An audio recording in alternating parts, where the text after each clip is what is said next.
Welcome back to the afternoon session. We're doing a bit of a workshop consultation on the Being Equally Well roadmap and looking at implementation. You know, what can consumers and carers influence, or how, sorry, can consumers and carers influence implementation of shared care and better primary care? I'm Dave Peters. I am co-working this session with Rosemary Calder from the Mitchell Institute. Sorry, Professor Rosemary Calder. Look, before I get started, I guess I would first just like to acknowledge the traditional owners of the land and acknowledge the country upon which we are meeting today, which is the Yagamba people, I believe. I'm very sorry, my pronunciation is terrible, but I would like to acknowledge their elders past, present and emerging. Right. What do we know about the issue? If hopefully you've got an opportunity to look at the handout, but people living with serious mental illness are 6 times more likely to die from cardiovascular disease, 5 times more likely to smoke, likely to die 14 to 23 years earlier than the general population, and 4 times more likely to die from respiratory disease. And they also account for approximately 1/3 of all avoidable deaths. As someone who's living with a mental illness condition and comorbid physical issues, saying that out loud is really difficult because I know that it applies to me. It's quite confronting and scary.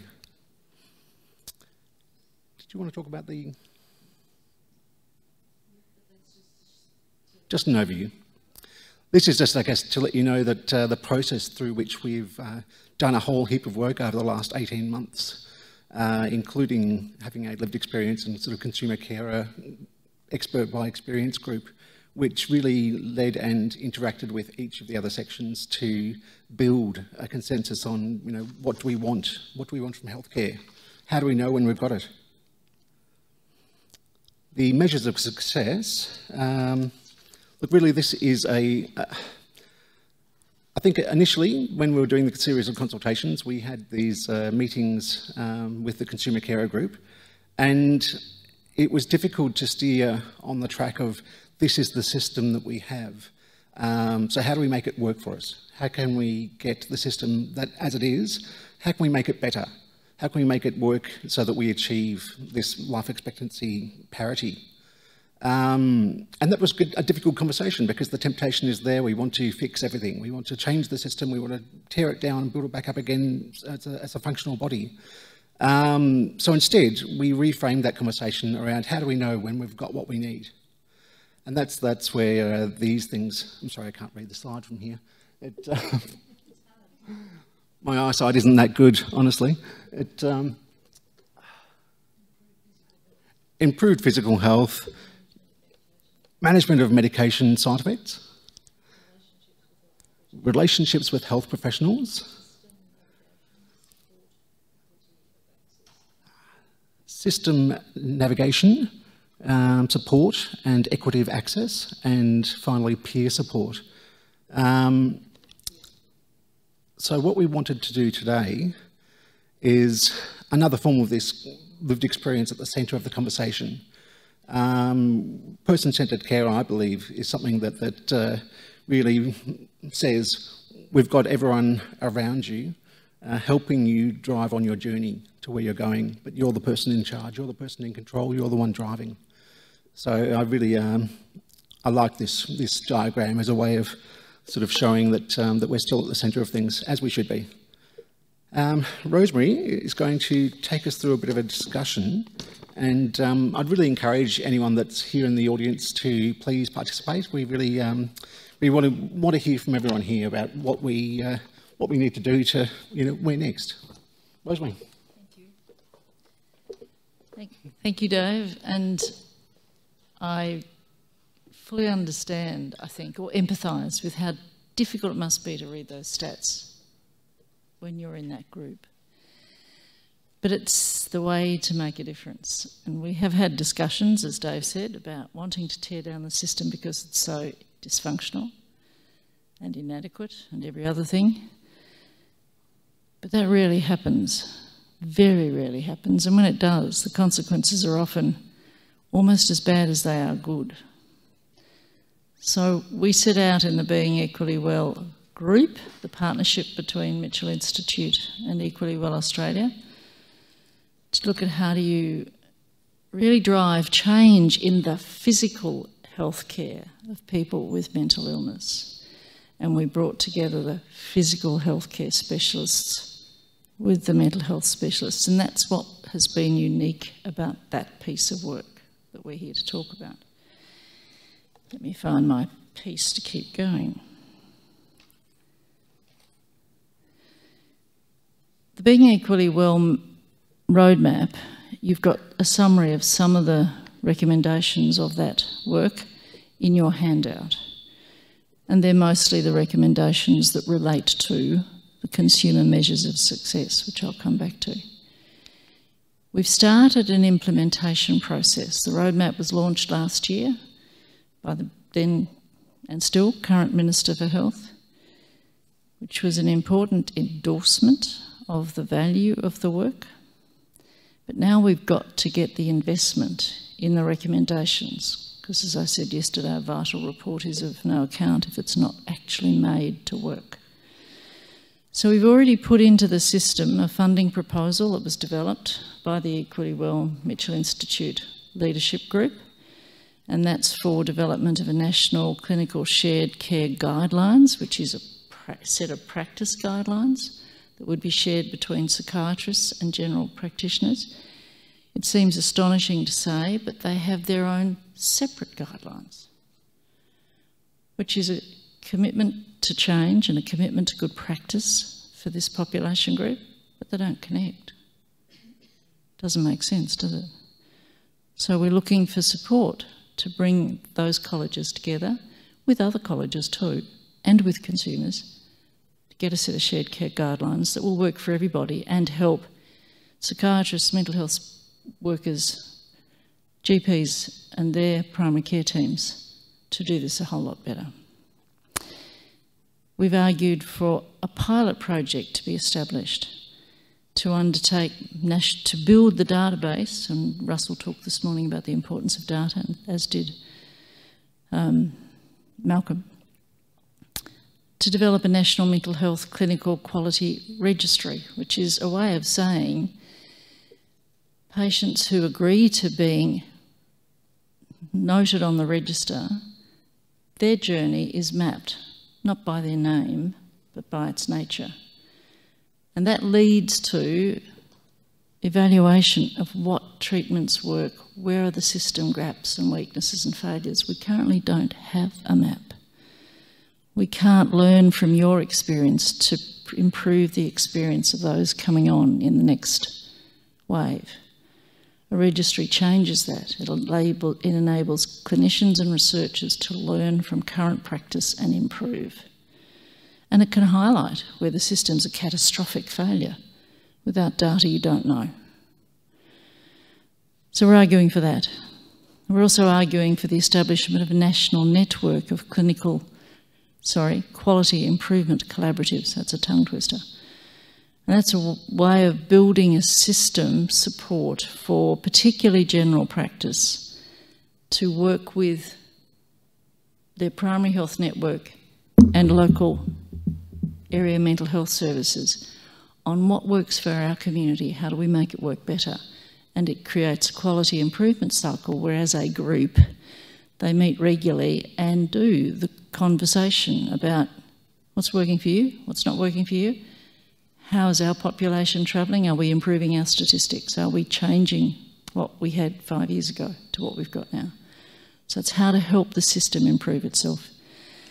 And the other one is a bigger ask, but hopefully one that we'll see come to fruition at some point, and that is that we have in every primary health network catchment area trained clinical navigators, as discussed this morning, to work with both patients and their healthcare providers to make certain all the dots are joined and no one is lost in the system trying to make their own way through it. So those are the 4 first asks. There's lots more to do, of course, and it's one of the reasons that I and Stella are here, is to help knot together the threads of what can be done to bring this about, to bring into play the recommendations of the Being Equally Well roadmap.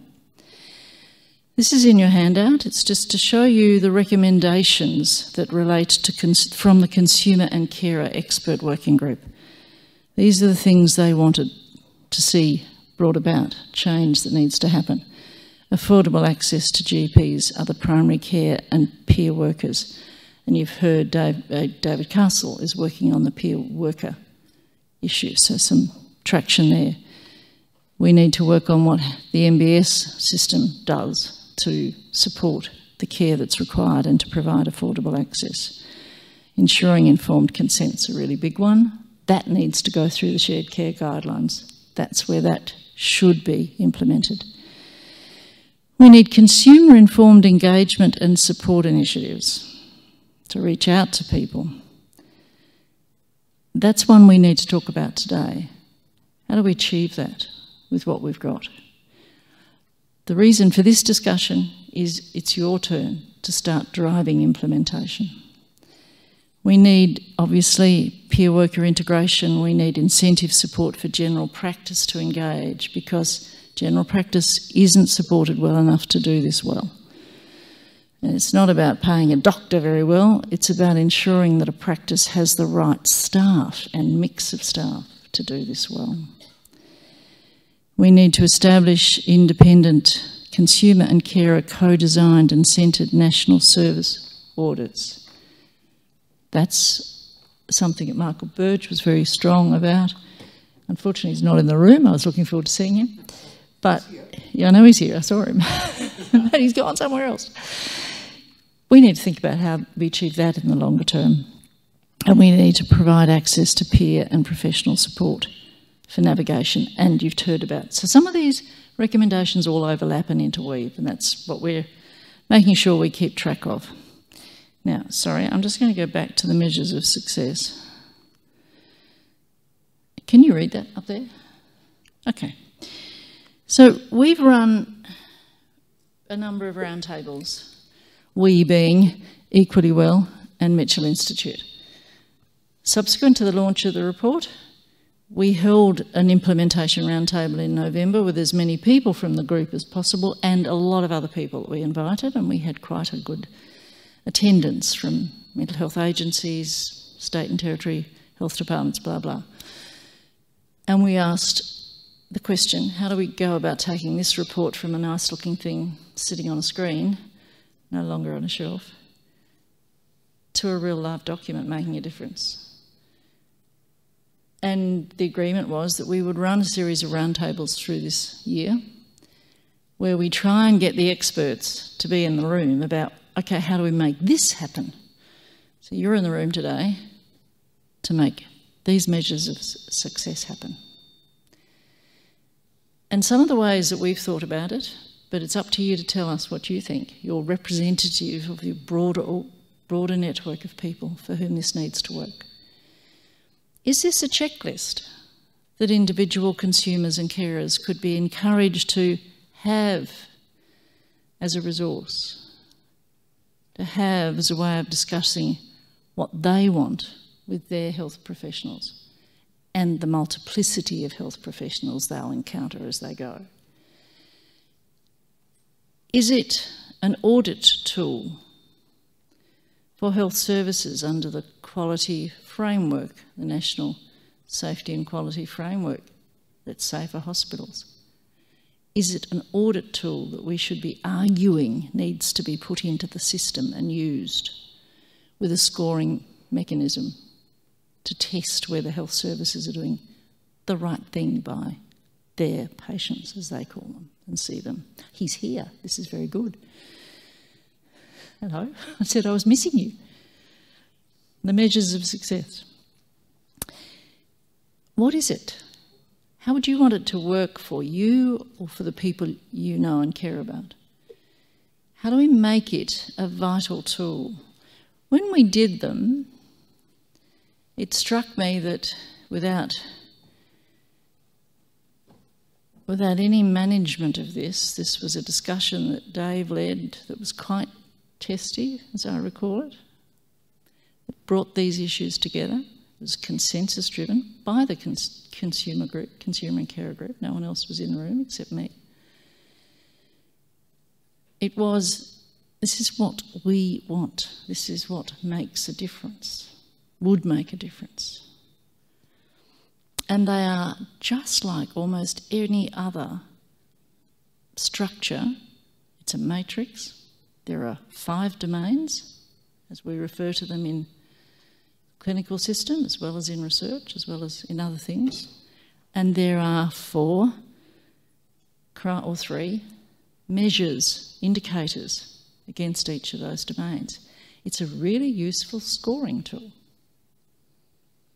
So it can be used to measure whether a health service is meeting, or a health provider is meeting the needs of a consumer. Equally, from my view, I think it's also a tool for consumers. But now it's over to you. I'm stopping talking. We need someone to lead off. Dave has the choice of being out here conducting the orchestra or contributing.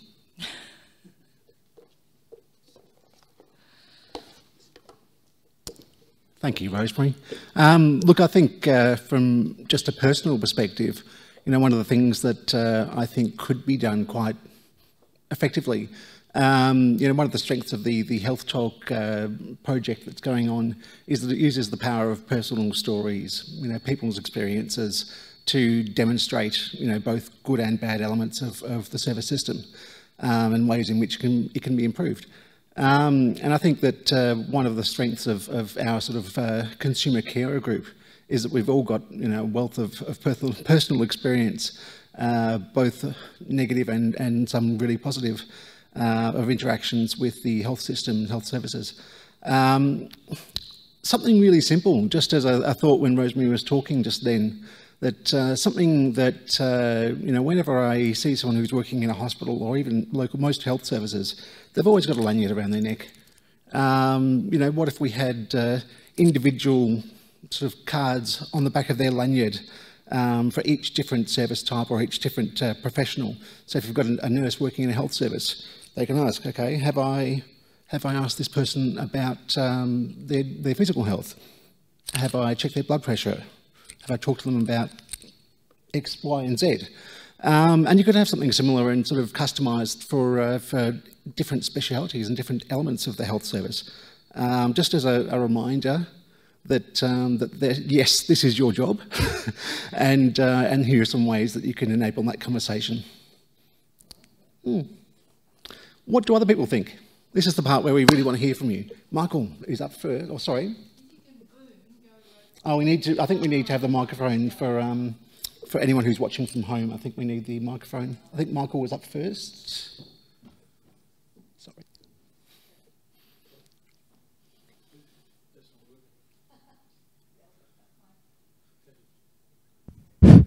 Oh, yep, all good. Michael, I was one of the consumers on there, obviously.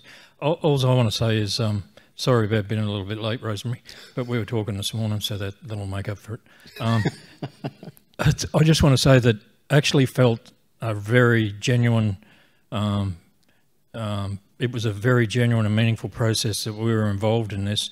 I've been involved in a lot of things over the last 25 years and dozens of committees all over the place. And you know when it's shrouded with a little bit of covert tokenism, because we're getting a lot smarter these days. It's covert tokenism now, it's not just tokenism.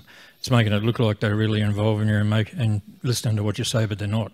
But no, we really felt what Rosemary and Mitchell Institute involved us in was great, and absolutely great outcomes. And the one thing I use all the time that I accidentally brought it up, you know how you do improv. I did a lot of that on that committee. I couldn't help myself. And I just said, because I got an Indigenous grandfather, mental illness, ex-military, veteran, I'm the walking dead. And I went, you know, so I do that when I'm doing a presentation and everyone wants to know what are all those things, a combination of all those things that I do that makes me look resilient and I'm still alive. So it was right down my alley, this, in other words. I better shut up. Actually, Michael, I'm wondering whether the people that you talk to about that, whether anyone's ever asked you about what is it about these life experiences that mean you're at higher risk? You know, why should you, just from having led that life, be at such high risk? Well, I have been asked that question, and I'm at a PTSD clinic down the road, and the veteran peer support that I run a couple of times a week in Toowoomba for 3 hours, they ask that question all the time. And who would you go to if you had a lived experience to ask for help and seek for guidance if you had a choice between a whole team of allied health or me if you were a veteran? Literally? I think I would probably go to you because... I'm not saying they don't go to them, but I'm saying that's where peer support is so valuable. And you can't get a lived experience of being a veteran and having a mental illness and all the rest of it. And I've been 20 years in a mental health service. You can't get a lived experience of all of that unless you've got a lived experience. Yeah. What am I saying? Thanks, Michael. Terry's up next.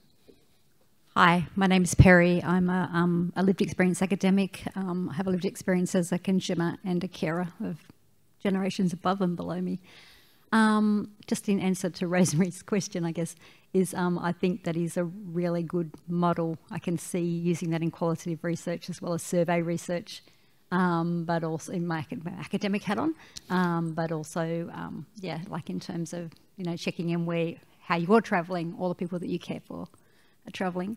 But following on from Michael and something that I guess I'm going to get on my soapbox now, I think it's really important that we have navigators for people with a lived experience to go from, you know, to be able to access healthcare, physical healthcare, primary healthcare, make sure referrals are followed up, etc. And the research that we've done is very clear that's the case.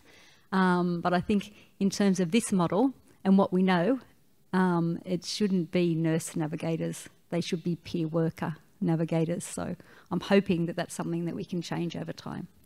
Prime Minister should be a peer worker. Just on that, that's the work that David Castle was referring to this morning, that he's taken on as a result of the work to make clear what the evidence is, because that's what speaks to policymakers and decision makers about the role of peer support, and alongside possibly clinical navigation. There's clinical navigation in cancer, it's now well established. Shared care is being argued for in a range of chronic disease spaces. And if two are better than either one, let's go for two.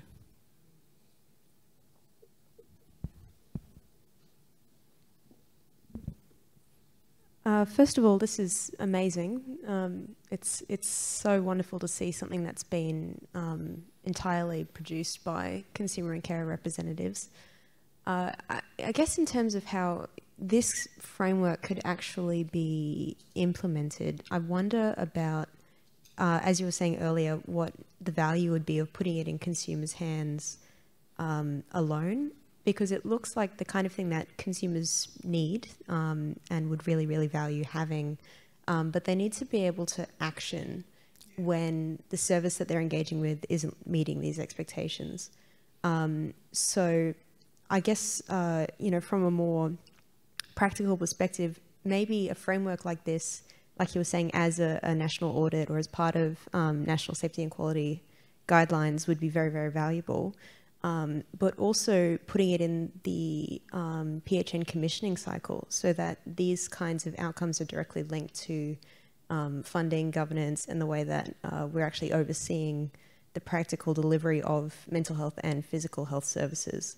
And then I guess when we're kind of trying to circle back to this layer of accountability to consumers, when you're putting it both as a consumer and community resource within clinics, within mental health services, so that they can see that and then ideally have a phone number or something that they can contact.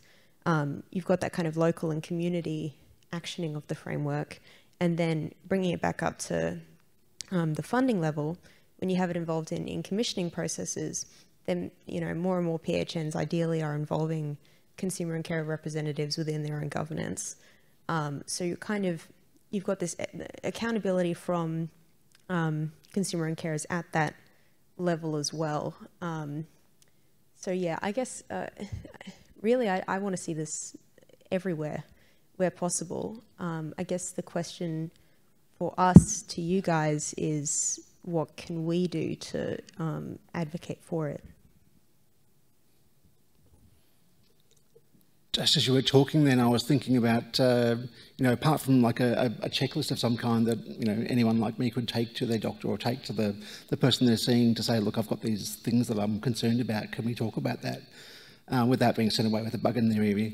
I was also thinking about like an online resource that have you got issues that are unresolved? Have you tried to talk to anyone? Were you happy with the way that went? If not, where can I go now? What can that sort of drop down thing of, I don't know, however it works, how can that help inform me as a patient as to where I can go next or what I can try next? And I see sort of something like this as being part of that. Hello. Terry Warner, lived experience researcher, general around the place sort of person, and a former quality management systems auditor. Decided not to tweet in the background and actually say something. One of the issues with an audit tool usually comes down to who actually does the audit. Because if you look at things like the principles for recovery-oriented care, it's very easy for an organisation to present evidence that they satisfy all of the principles, but for the consumer experience to be that the service isn't recovery-oriented at all in the way that it's delivered.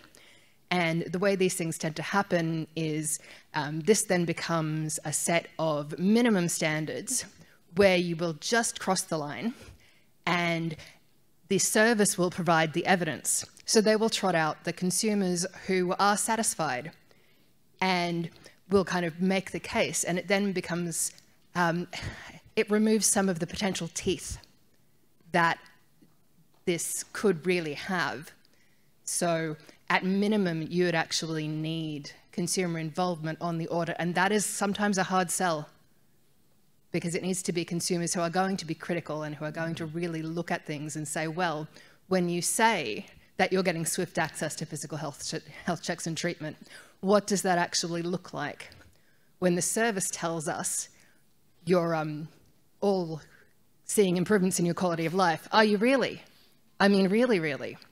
So potential to have a lot of power, but you really do need to think, unfortunately, like a quality management systems auditor sometimes, and go, all right, well, how are they going to slip past me, given that this would then become minimum standards that they would just kind of have to step over in order to satisfy whatever it is, whatever accreditation or voluntary, and let's face it, this is very likely to be voluntary, whatever sort of voluntary certification that they'd be looking for.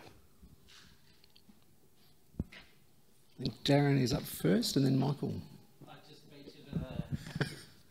I just pipped Michael to the post there by about a second. I would just like to sort of promote the Lived Experience Australia research that's just come out, because there's quite a lot of, well, it is all about the consumer carer voice of, I think it was nearly 300 people had input into that. And one takeaway message that I got from that research study was that cost was a big barrier for people. You know, so I'm thinking, and I'm always not always, but when I think about people with mental illness, I'm thinking people at the severe and persistent end, and you know, like, and I know people who've, if you've got 5 health issues and you have to go to see the doctors, you know, 20 times a month or something, exhausting, isn't it? You know, so the cost of getting the bus, there's cost, the costs of the people who not that bulk billing, the gap, the gap costs.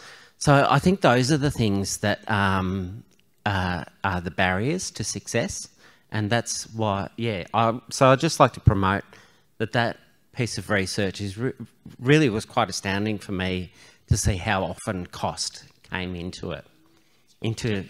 So if we could cover just those small costs of the out-of-pocket expenses, then people would engage and then there would be better outcomes for everyone.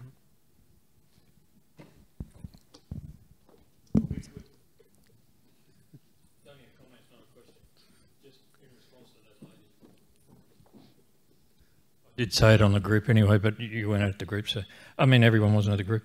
So we come up with a name like a National Consumer Carer Operated Audit Team, a COAT, we can call it a COAT, and that team is made up of 60% of consumers and carers and 40% clinicians, and we do the overall overseeing and audits of services and etc. etc. You get what I mean. Otherwise, if you have 3/4 clinicians on one of these and you have a token consumer and carer on there, you know who has the final say or who has the final say in the report.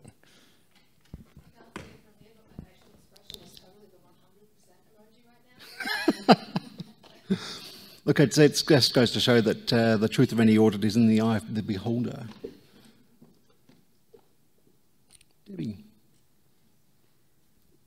Hi, I'm just wondering what happens when they don't reach these standards, because there are probably 2 or 3 services I know that really don't already meet those standards. So should they be shut down? Are they losing funding? I mean, how do you actually get through to them? I see it as a possible, sort of a KPI measure. If they're not meeting their standards, they lose part of their funding, or it's they get a burst funding for achieving their KPIs or something. Very nice. If we had the money. It would be a long way off. Do you remember, are you old enough to remember the heart tick of approval? That led directly and indirectly to the Health Star rating scheme of the national government of the day, however long ago it was. That led to the Health Star rating scheme, which is not terrific, but it's not bad either. It's made some difference. It has shifted some consumption patterns. It's making a difference particularly to those who want to use it. So I have been thinking of these measures of success more like that. And it's not for me to push in this direction, it's up to Darren and Dave and everybody else in this room. Is this something that Equity Well Australia could turn into the heart tick of approval, the Equity Well Australia standards? Expectations. You can put measures to this. We'd need a working group. I shouldn't say we. You'd need a working group. We'll help. To come up with what those measures are. So what is not the minimum standard, but yes, you'd have to have a minimum standard. But what's the target standard? And we've done that on prevention of chronic disease. It's a bit of a challenge. Feels like a PhD when you're doing it. But you can. You do it with data. We'd have to look at the data that's in the system to say, well, what is the minimum standard? What is the measure of the minimum standard for swift access to physical health checks and treatment? If it's this diagnosis, is it less than 24 hours? If it's that diagnosis, is it less than 28 days? What is it? But that's the minimum. And then we work on what's the optimal. And you then, Equally Well Australia, would be able to invite health agencies to sign up, to be assessed against the standard. It works. It works in other sectors. I can't see why it wouldn't work here. That's right. Or whatever. So think like that. We're here to help you think like that, but how do we make it work for you? I love this idea of like a tick, a rainbow tick. I know the process to gain a rainbow tick for a health service is incredibly complex and requires sort of almost whole system integration, so that there was a sort of a wide and accepted sort of recognition that you have reached the standard to get that tick. So the accreditation process is, as I understand it, very rigorous, but again, sort of that impression of are we achieving this and to what standard is really in the eye of the auditor. I just wanted to say, sorry, I don't know your name, but I can't emphasise enough the difference poverty makes. And so I think some addressing of that is very important. These are wonderful things. But if I don't go to the doctor because it's going to cost me $60 because my GP doesn't bulk bill, nothing happens. So I don't think it's something we can say it's too hard. I think it's something that's got to be at the top of that list.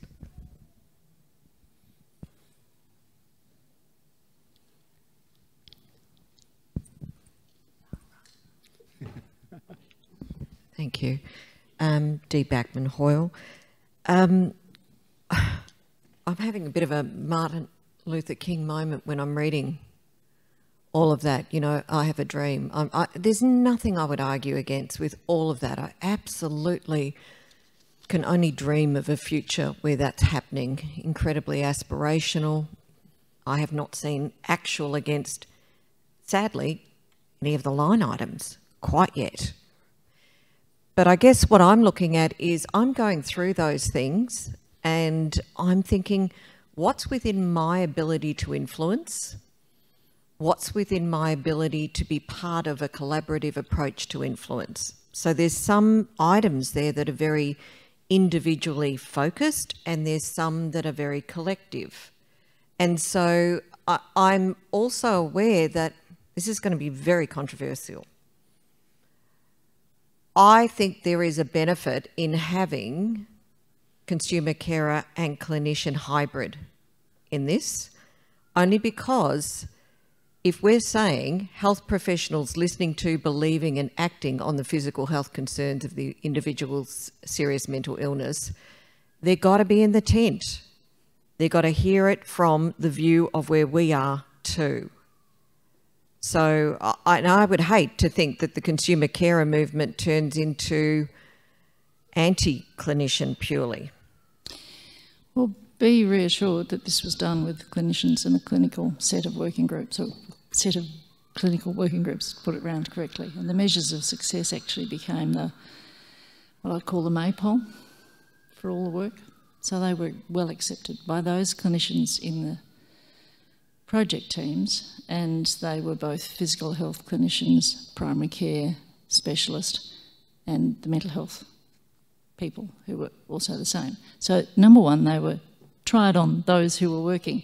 Number two, if you did the setting of minimum standards and optimal standards or targets that I talked about, you'd absolutely have to have a mixed working group of experts. It would have to be consumers, carers, clinicians to do that work.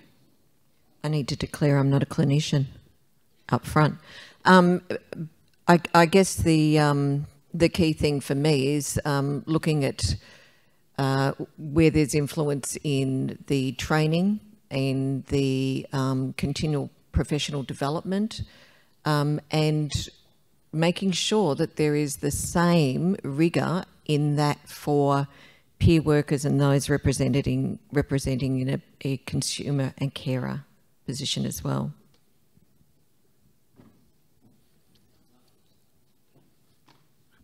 Just to follow up on what Dee was saying, I think the training is crucial because I know, having worked in an NGO for 19 years, because clinicians see people when they're at X position, they might, do write out a plan for better dietary stuff like that, but they never get to see the outcome. And for a lot of people, they have this feeling that change is not possible, because if a person has X diagnosis and they're smoking, well, those people just don't give up smoking because they don't get to see us 20 years down the track. So I think that whole linking peer workers into the training with clinicians is so important, because then you get to remind them that people do change, and change is possible.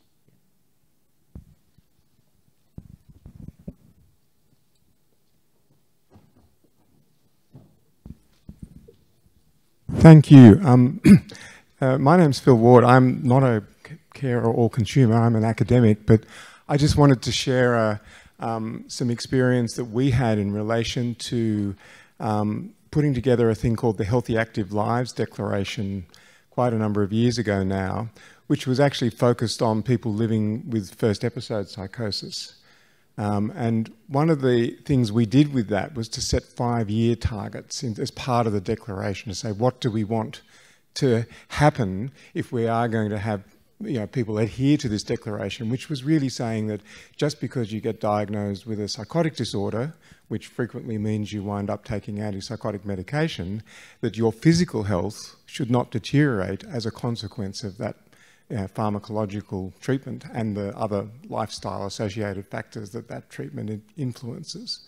So one of the targets we said was to say, look, at the moment, 75% of young people within 2 years of receiving antipsychotic medication have put on a clinically significant weight. That's 7% is what the obesity people say is clinically significant weight gain.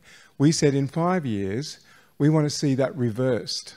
75% of people don't put on significant weight gain. So it was a hard target. Like it's not better or more or good. It was an actual numerical target. And the good news about that was that within that 5-year period, we were able to show, using the lifestyle intervention programs at the Keeping the Body and Mind program in southeastern Sydney, that target was met.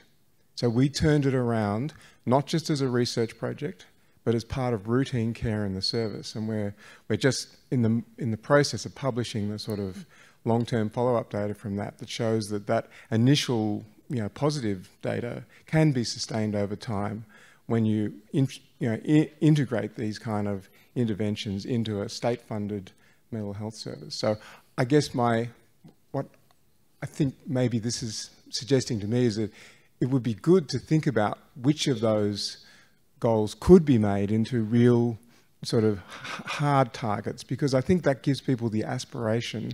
And we also, I think, having a timeline, I think to say we're going to change everything by next week or next year or something, that's, change is never that. But 5 years, I mean, to really make a big shift in 5 years is a realistic goal. And I think some of these things, if you had the right targets there, there would be significant change that you could see over that period of time. That's a great example. I guess I'm wondering, what do you think was that made the difference between, I guess, having someone make write a prescription for antipsychotic, and then having that undesirable outcome of extreme weight gain? What do you think in that program made the difference? It was having dedicated people for whom this was their primary goal. But the risk is that when you're operating in a high-pressure clinical environment, dealing with crisis is important. If you've got someone who's high risk of suicide, that's what's got to be focused on. And there's always a crisis. And there's always crisis, and yet the background, everyone recognised that the young people on these medications were putting on massive amounts of weight. But it was kind of like, we'll get to that, when we've got time, when there's a chance. But of course, the real issue is if you put on a lot of weight, it's really hard to lose it, whether you've got a mental illness or any other person in the community. It's really hard. So the idea was to shift it to prevention, as opposed to trying to, deal with it after the horse has bolted, so to speak. And having exercise physiologists and dietitians as part of the mental health team, they weren't going to get called off to deal with a suicidal crisis or to deal with that medication, management issue that needed to be dealt with. Their job was to offer, personalised, individualised lifestyle intervention to young people, and that's what they kept on doing through crisis and throughout that. So they owned it as part of, not only as their responsibility, but it was really important to have that dedicated resource. And I think that really made a big difference in terms of the success of that particular program. That's great, thank you. I really I look forward to reading your articles when they're published. I think that parallels, I guess, with the idea around having a nurse or peer navigator, in that they can play that role. That's the thrust of their, that's their main priority in what they do. in that they're there to support and monitor and improve and coach and all of the rest. Michael again, I think? No, sorry. Sorry, I just wanted to quickly come back to exactly as you said, actionable, targeted goals, kind of working on this idea of a STAR system or an accreditation system of some kind that essentially distills these principles into things that we can actually measure. And I think it's important that you know, when we're talking about minimum standards and maximum standards, you know, the STAR measure is a maximum standard. You know, it's as well as you could possibly do, and it needs to be variable for the different roles, essentially, that different peoples and bodies and organisations within mental health and physical health take up. You know, like, would it be possible to create a checklist for individual services and then a separate one for providers and then a separate one for people who sit within different areas of government or whatever, so that they're not all being judged for, you know, the same criteria, but are being evaluated within their role within that space? Yes, it is possible, absolutely. It's work to be done, and you'd have to have expert groups from each of those areas. But it's absolutely something that I think, and it's clearly up to all of you, I think it fits in the Equally Well Australia remit. But it doesn't fit within the current funding envelope if you were to pay people to do it. But if you brought together a strategic group of consumers and clinicians under the Equally Well Australia umbrella, and you created a working party, there are different ways in which you could do it. You could get volunteer experts to do the thinking and the design. You'd need the consultative group to come up with what is the measure.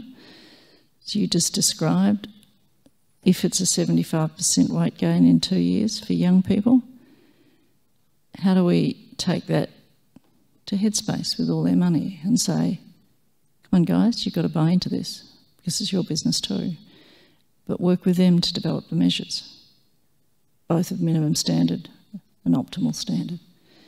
There's different ways of doing it, but yes, it can be done. It's now a question of what do you see as being the list of best uses of this, and then that's an issue for Equally Well in Australia and us to think about, well, how do we get there? Thank you so much. I guess just one last thing as well. You know, as mentioned, we, as consumers, we are often concerned what does happen when people aren't meeting the bare minimum standard of this, and that's whatever this ends up looking like, and whether or not there's you know, it's a voluntary system or you know, no matter what the process is, if we determine that there are minimum standards and organisations are not keeping up with that, there needs to be accountability measures built in to whatever system is there, so that the consumers involved in auditing and the broader community are aware of when these things are occurring, even if there's no punishment per se. People need to know.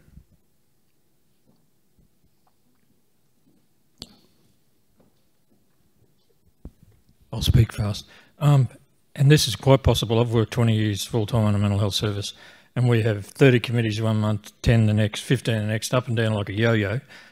All mental health services could quite easily create Equally Well champion committees that have consumers, carers and clinicians on them now, and it wouldn't cost them a dead set cent, and they could do it with the resources they've got. And this committee could oversee all of this sort of stuff and make sure it's implemented. It wouldn't be hard. We could request from our signatories to the consensus statement that they implement a working group within their organisation to tell us about what they're doing and what they're able to do as a starting point. I guess I'm hearing a lot of things like judgment and punishment and auditing and so on, and I think it needs to be a staged process. So almost before you get to that point, you really need to say, look, this is what we want, this is the ideal, and this is how you get there. and provide a toolbox for how, you know, the regular GP or the mental health service or whoever it is you're targeting it at can get to there. So, you know, examples like ROSAT in New South Wales and TICPOT for trauma-informed care, they actually provide like a toolbox, like a way of getting to where you need to be. Because like, we had this lady over here go, I just have to declare I'm not a clinician. We don't want to get to the point where we're like going, you know, this consumers and carers over here, clinicians over there. It does work better if we don't alienate anyone along the way, I think, even though I have alienated people in the past.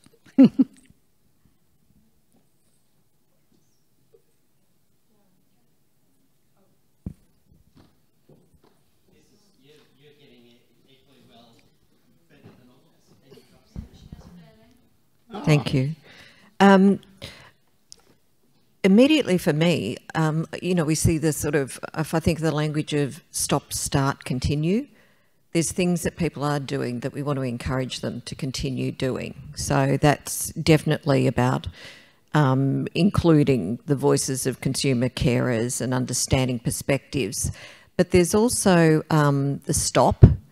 And one of the stop pieces for me is an education piece for mainly primary health, to stop and be aware that the blaming and the shaming and the constant repeating of diet and exercise as a simplistic tool to overcome a position that someone's got themselves in after many, many years is an absolute fallacy. So whether or not there's some sort of education piece that can go out to others to say, do you know someone who is on antipsychotics is not lazy, is not willing to help themselves? Can we stop that language in that environment? So I think that is really important as well.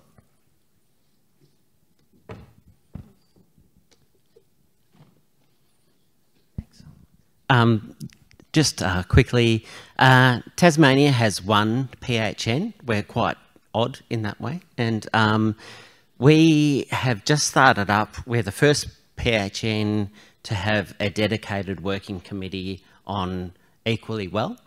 And in our first meetings, which is quite I've got a round of applause going in my head, and it had nothing to do with me. I don't know if it's just the PHN. And then people sit around the table and they sort of scratch their heads and they think, there's all this stuff and it's, you know, like it's such a mountain of things. And we started out by saying, okay, we need to pick one or two things. One, and maybe that might be dental. And so we focus in on dental within mental health services and try to work on maybe one or two things. So that's the way we've decided to start. And I think Russell thought that was quite good. So, because all of this, I think you can just get overwhelmed by all of this. You know, like I've known people who've been on handfuls of medications and had, and I've got weight and I'm on medications, and it all can feel like it's just too big a thing. But I think as organisations, that's what I would say is just start with one or two targets. I might just respond to that. Well, you're walking, not running.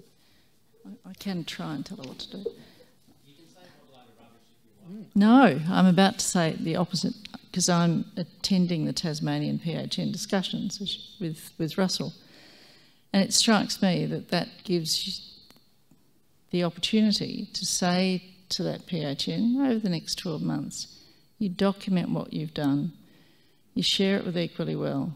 We turn it into a toolkit on what do you do about dental issues? So going back to the comment about the toolkit. And then when they move on to weight, do the same thing. You've already done a toolkit. How do we turn that into a toolkit that fits under this, addresses one or more of these dimensions? And in terms of how do you do it in a complex world with a volunteer group, I think I'm thinking about the heart ticket approval approach. And then the consumer carer clinician audit group does the review.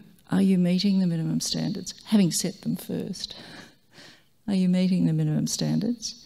And that takes a fair bit of work about how do you measure that? Do you go walk around the wards? Do you ask them to do some paperwork? I'd rather not, because that's never good. How do you do that? And then, of course, you get to review it in 2 years' time when it's up for renewal. So there's methods. It's not a short-term task. But that's why we felt this conversation was so important, because these are really good. How do we make the best use of them?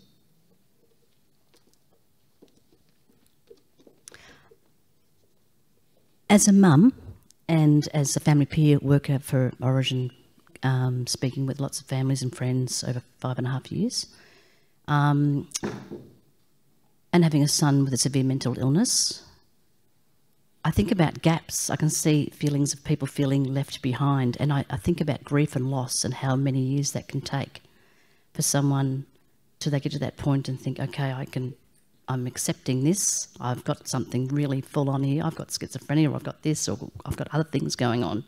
But that can take years. And I love the 5 years thing, but I'm thinking even 10, sometimes 15. It's not one size fits all. Yeah. And so many people will fall through the gaps.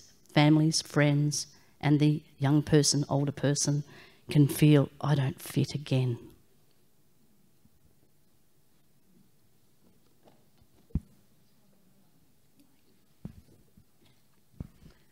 Hi, I'm Rachel Foreman from Brisbane North PHN. I used to work for the Heart Foundation. I can tell you the tick was no simple, and it took 20 years to kind of embed it, and it had very hard food manufacturing measurables. And why did some companies take it up and not others? It was voluntary, was because they thought it gave them a market advantage, obviously, and we've seen that. We have just seen the introduction of community and primary care standards that are at this stage voluntary, and there are also healthcare service standards, and most of you would know that standard 2 is the consumer standard.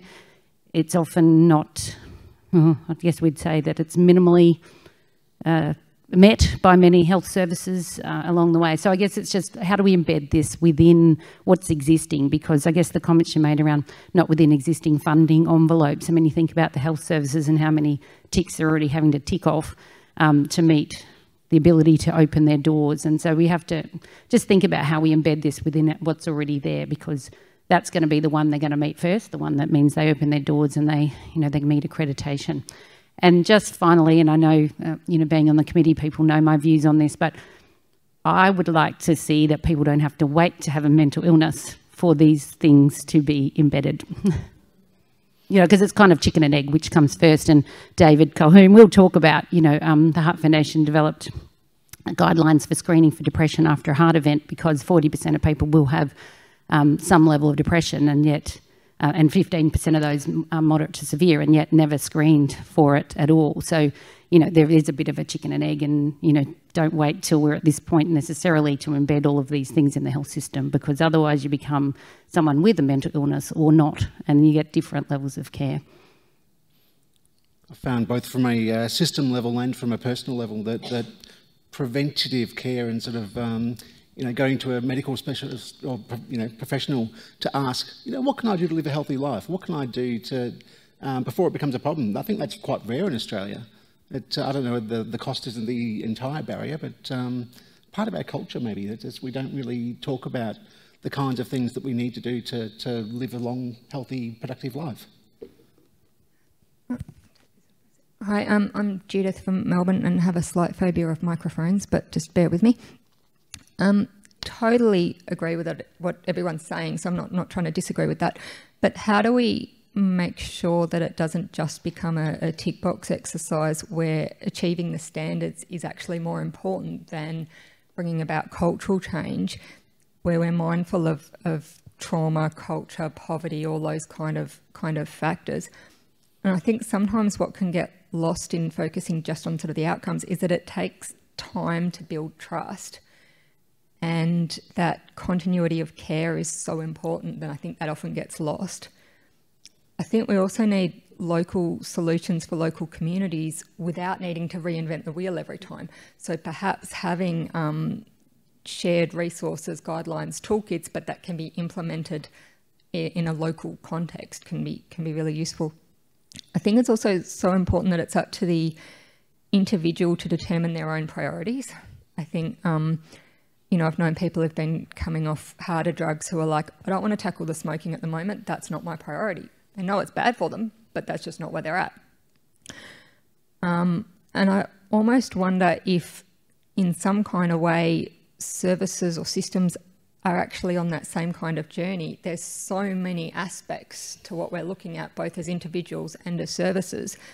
And it's about having some kind of pathway to where you're heading, why you're heading there and how you're going to do it, and seeing the value in that, even if it might take us a while to get there.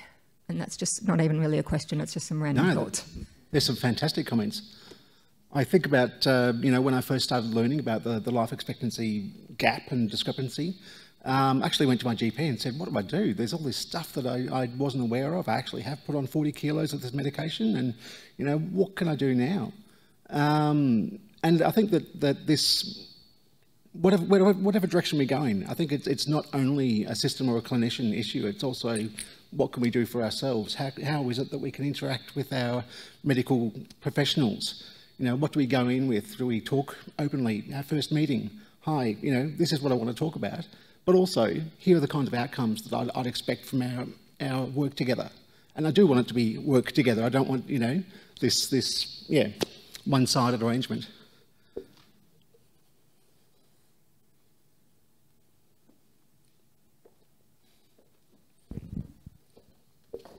And I think you brought us back to where I started saying, does this work for consumers? And sorry, I said we've come back with Dave's comment to where we started with my comment about does this work as a toolkit or a resource for consumers and carers, and if so, how do we make it work for them?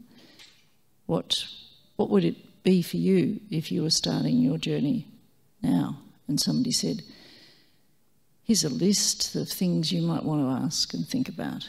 It wouldn't look like that, of course. It would have to be turned into something that works for the individual. But that's one option, and we've done a lot of talking about how it becomes potentially an Equally Well Australia toolkit for health services to be mindful and thoughtful, those who want to take it on, to think about it. And to pick up on the comment about how do we make sure it's not a tick box exercise, how do we make sure it's not just one and a number of things that services feel they have to do.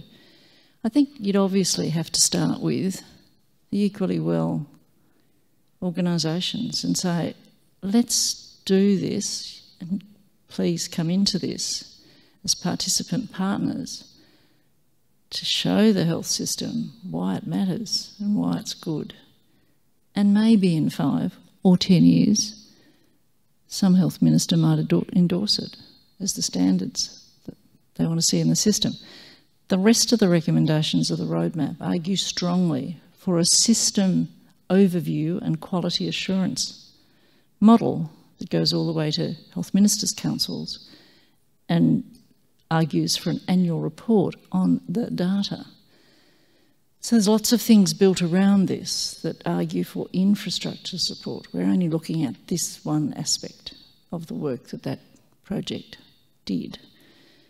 But if we could get it into play, then it starts to feed those other things as well, becomes a tool for them. So what would you like to see? Marco wants to say something.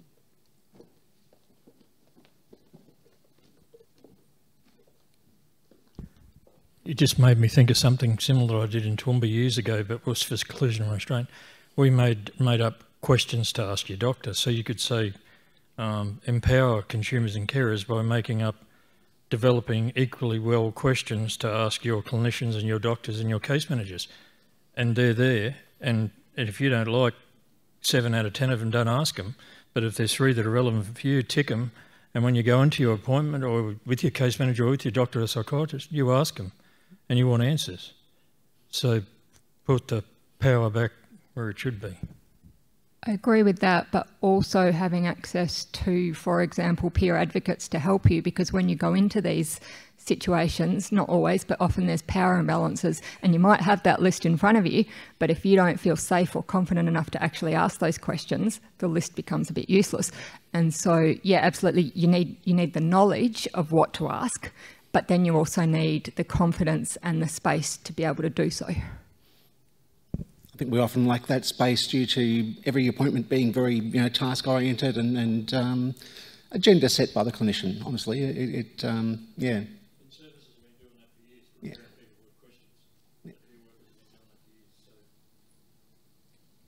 I just say two things. The first is that when there's informed consent about psychotropic medications, it'll be such a change, because it never was given to me. And I'm a doctor, but I also think that if this is going to work, we've got to bring a culture change to doctors and nurses. We have to, that has to be a parallel prong with this too, because a lot of this for many people is very fluffy. And I know from my background that the hard, solid facts like we were presented some today have a lot of power. And I think that we not only have to imbue cultural change, but also real hard facts saying this is really a problem.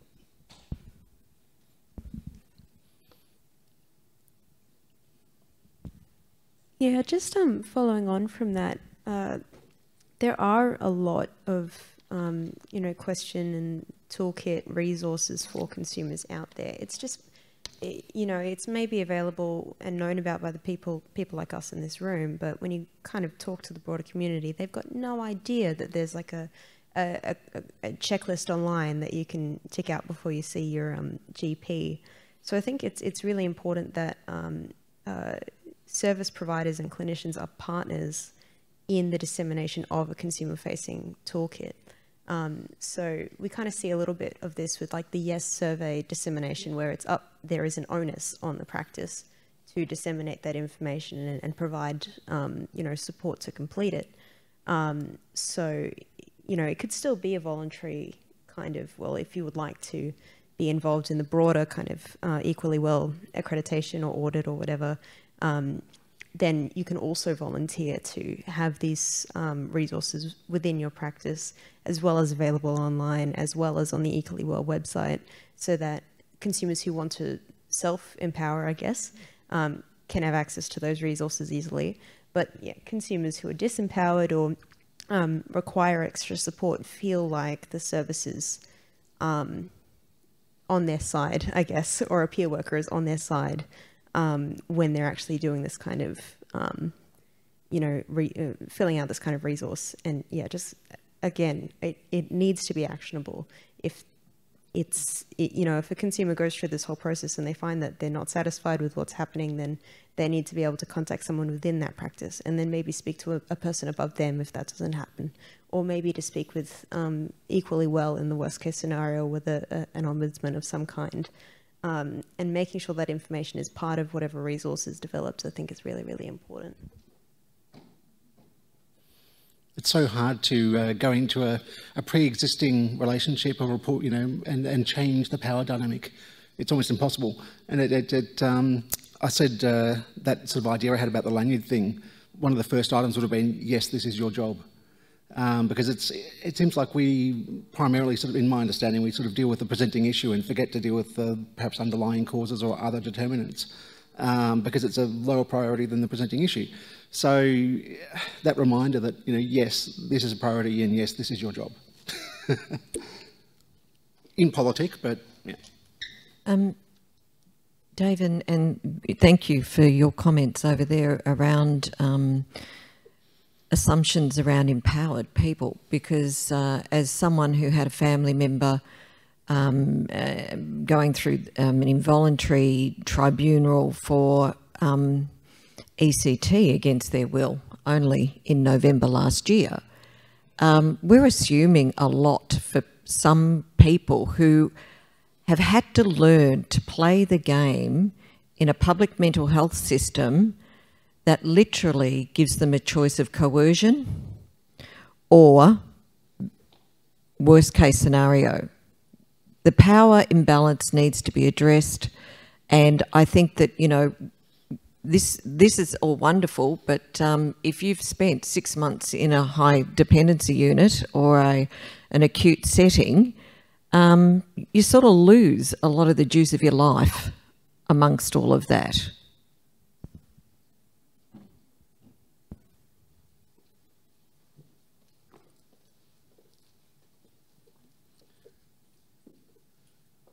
We've only got a few minutes left, but I'll let Michael go first, sorry. That's all right.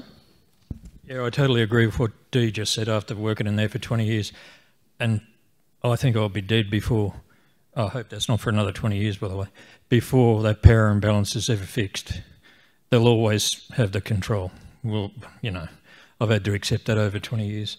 You know, you could put some of these questions, equally well questions, Rosemary, on the back of a Coles or a Woolworths shopper docket. Then it could answer this lady's question. Yep. Everyone. This is everyone's business. This is everyone's business. Eventually I could talk about more expensive things like having ads on TV, but...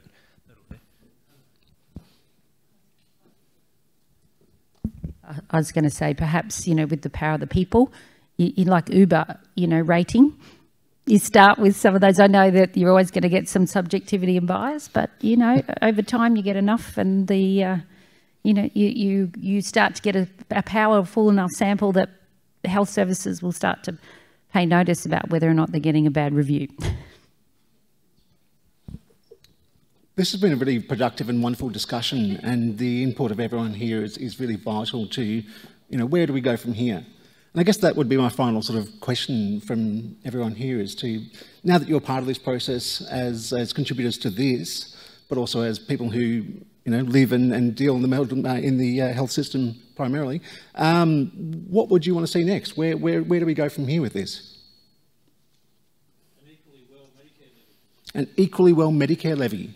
What would you imagine that to cover? Everything we talk about, okay?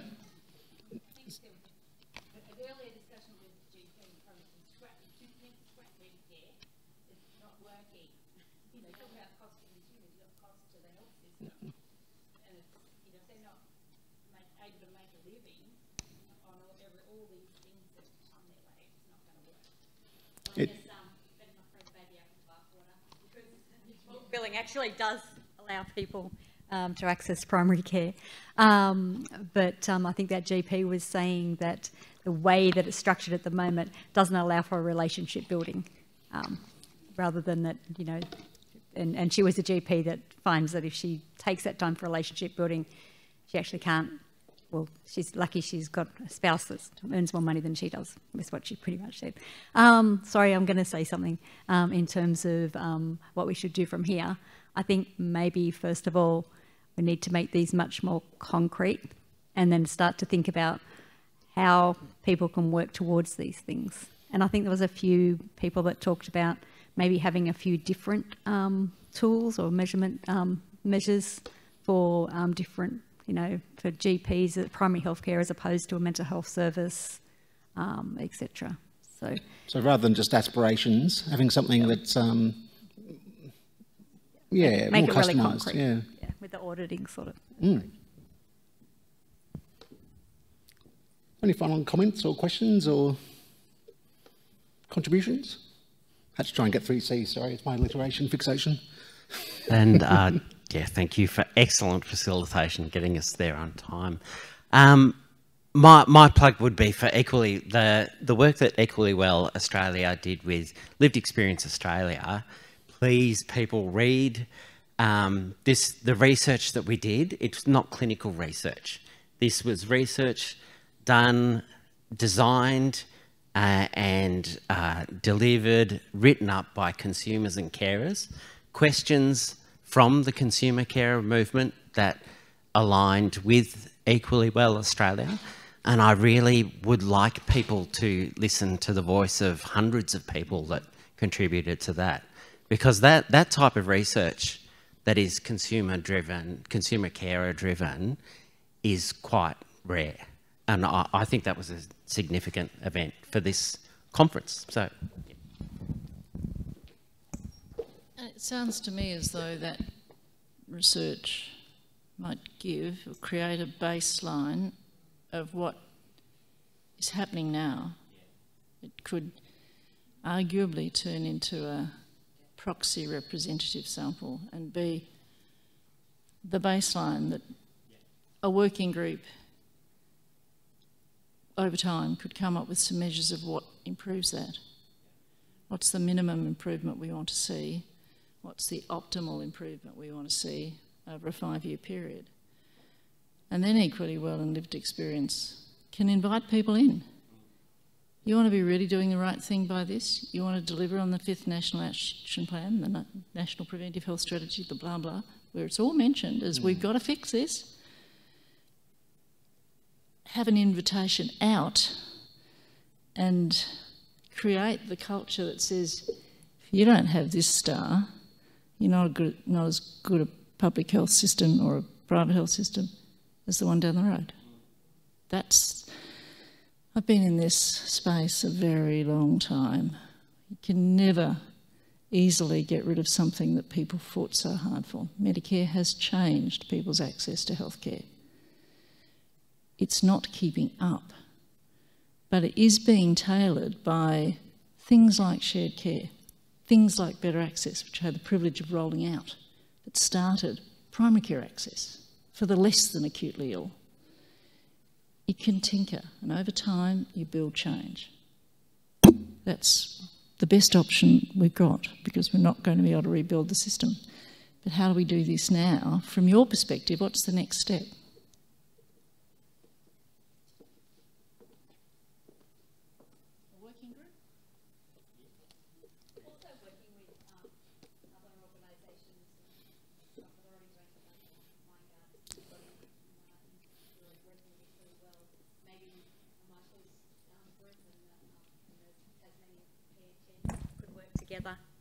Sorry, do I have to say it all again, or could you hear it over there?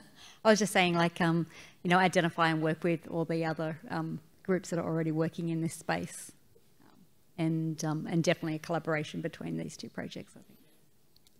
And we've got all these, in the Equally Well side, we've got all these wonderful signatories to the consensus statement that, you know, this organisation on behalf of this signature will make this a priority. But we haven't asked much more of them about how and in what way, and how is that being evidenced in the last 5 years. And I wonder, you know, I might get in trouble, but I wonder whether we could be a bit more demanding about asking those signatories, okay, look, yep, you've agreed with this, you've agreed it's a priority, you've agreed that your organisation will make it a priority. So what next? Before the election, yeah. There's a lot of limitations to what I'm going to say, because I realise not everybody has access to NDIS, but that aside, when you talk about the evolution of Medicare and tinkering and you can't start Medicare from scratch, you look at something like NDIS that has been started from scratch, and there's so much conversation at the moment around, but that's a mainstream support, but that's physical health, but that's not our thing, that's not related to your disability. And I wonder if there are opportunities for advocacy in sort of tinkering some of that to address some of those issues. It's a whole other conversation, but it's just something that hasn't come up today. There've certainly been comments made to the expert team advising the psychosocial policy in the NDIS about the opportunity there, and the it's not necessarily a medical intervention, it's a psychosocial support that will enable a positive experience and recovery. Not yet. Yeah, we are out of time. My gosh, we're actually over time. I'm sorry. Look, thank you all for participating. It's been really wonderful to hear from you, and having your contribution is really a vital part of this process. Rosemary's been very busy taking notes, but thank you very much for handing the mic around, and thank you, Rosemary. I wish you all a good afternoon break.